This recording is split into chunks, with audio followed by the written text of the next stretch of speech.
துக்க நிகழ்ச்சிக்கு சென்ற டாடா எஸ் வாகனம் கவிழ்ந்து விபத்துக்குள்ளானதில் 10க்கும் மேற்பட்டோர் காயமடைந்த சம்பவம் கடலூர் மாவட்டம் திட்டுக்குடி அருகே பெரும் சோகத்தை ஏற்படுத்தியுள்ளது. செவ்வேரி கிராமத்தைச் சேர்ந்த ராஜேந்திரன் என்பவர் உடல்நிலை சரியில்லாமல் உயிரிழந்துள்ளார். அவருடைய மறைவுக்கு அஞ்சலி செலுத்தும் வகையில் திட்டுக்குடி அருகே உள்ள சாத்தாநத்தம் கிராமத்திலிருந்து ராஜேந்திரனின் உறவினர்கள் சுமார் 30க்கும் மேற்பட்டோர் குட்டியானை என்கின்ற டாடா ஏஸ் சரக்கு வாகனத்தில் சென்றுள்ளனர். துக்கம் விசாரித்த பின்னர் மீண்டும் சொந்த ஊருக்கு டாடா ஏஸ் வாகனத்தில் சென்று கொண்டிருந்தனர்.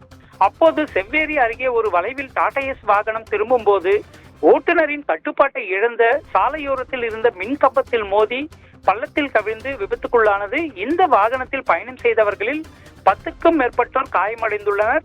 மேலும் காயமடைந்தவர்களை அப்பகுதி மக்கள் மீட்டு உடனடியாக திட்டுக்குடி அரசு மருத்துவமனைக்கு சிகிச்சைக்காக அனுப்பி வைத்தனர். இந்த விபத்து குறித்து திட்டுக்குடி போலீசார் தற்போது விசாரணை நடத்தி வருகின்றனர்.